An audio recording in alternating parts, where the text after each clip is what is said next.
the one, the only, Ben Sion.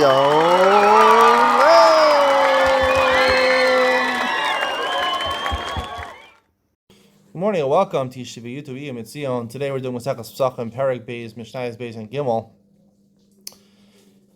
There's a machlokas at the end of Mishnah Gimel. Seems to be a machlokas. Let's say you have building collapsed, Surfside, Florida. If you think about that, a building collapsed, and Pesach comes. You know your kitchen was full of chametz. You have to worry about your abali matzeh. So the Gemara says you shouldn't be mavatal b'libo. You shouldn't be mavatal. Let's say you weren't mavatal b'libo. The Mishnah is arayik mavur. It's like you did bir chametz. Bir chametz is supposed to burn it or throw it into the yam, throw it into the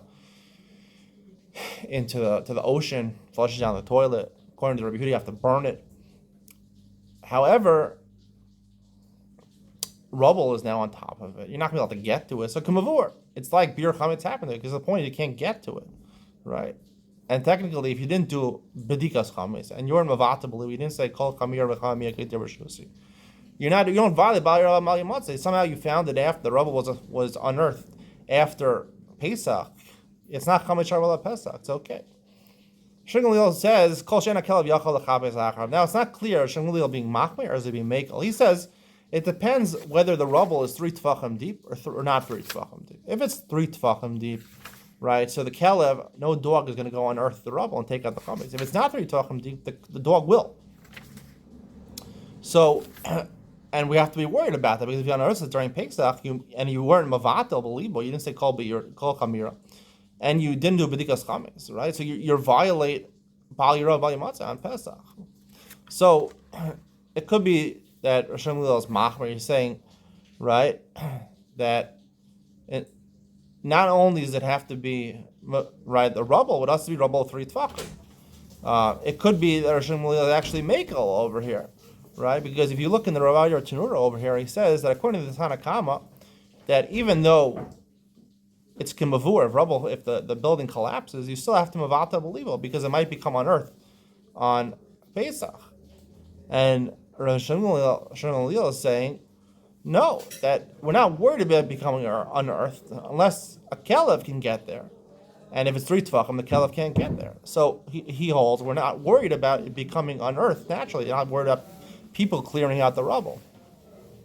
So what are they arguing about? Is he makel or is he machmer? So to me, it seems that Rav Gamliel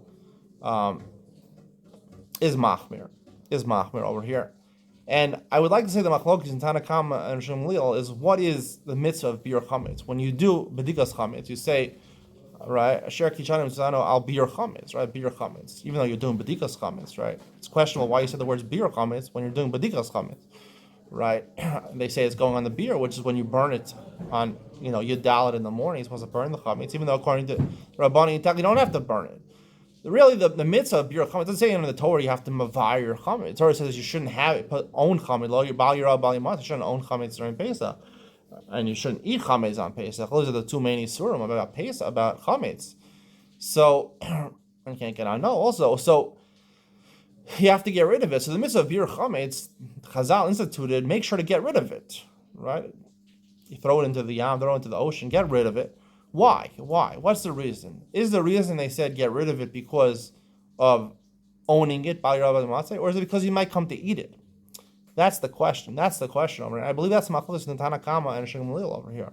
According to the Tanakama, once about polis falls on it, rubble falls on it. So we don't care if the dog can get there. It's not about the dog. What we're worried about is people will come and unearth the rubble, and you'll find chametz, and you might come to eat it, right? You might come to eat it. Since you might come to eat it, that's the point of bir chametz. So therefore, like the Rav Ayer says, you have to vata belibo, because once you're mavatel and you say it's meaningless to me, we're not worried you're going to eat it. Shmuel says no. The halacha is bishum bal yiram bal yamaseh, and therefore we're worried about a dog, right? Usually a dog is going to take something. A dog is going to take something, right? A dog would even take chametz that's not royal achilas adam, right? If chametz is not royal achilas adam, it's only royal achilas kelev. I mean, it can only be used as dog food. Most people wouldn't eat it. And most food in a rubble, it gets pretty dirty over there. It gets pretty dirty. So there's probably only a kelev is going to eat it, right? So if it's not royal achilas adam, right, and you eat that on Pesach, I don't think you're violating Isser of achilas chametz on Pesach. We'll discuss this actually going forward, but I probably midoraisa you're not violating Isser of achilas chametz on Pesach. It's not royal achilas adam. However, if it's royal achilas kelev, right, so then bal yira and bal yamatze would apply, and that's what Shmuel is saying over here, that the whole purpose of bir chametz is that you shouldn't violate bal yira and bal yamatze. So therefore, you have to worry about the dog. That's what we're worried about. We're the dog. The dog's going to take it and unearth it. If it's 3 tachim, the dog won't get to it. He's not so worried about it becoming unearthed. Becoming unearthed, right? It's ena royal achilas adam, right? And maybe he's not worried that people are going to dig it up on Pesach. But the Caleb, which will take something that's royal achilas Caleb, might take it out and you're all in bal yamate. So it's really, it could be they're not Raglila Shimlil is not makel or machmer. They're just worried about different things. It's in the midst of bir chametz. Right, even according to the Rabban, you don't have to actually burn it. You have to just get rid of it, throw it into the ocean, or crumble it up and throw it into the wind. Is the point that you shouldn't over bal yira bal matzah, or is that you shouldn't come to achila? And I think the pasuk like the Yisr is bal yira bal matzah. That's the whole point of bir chametz. I hope you enjoyed today's share. See you in the next one.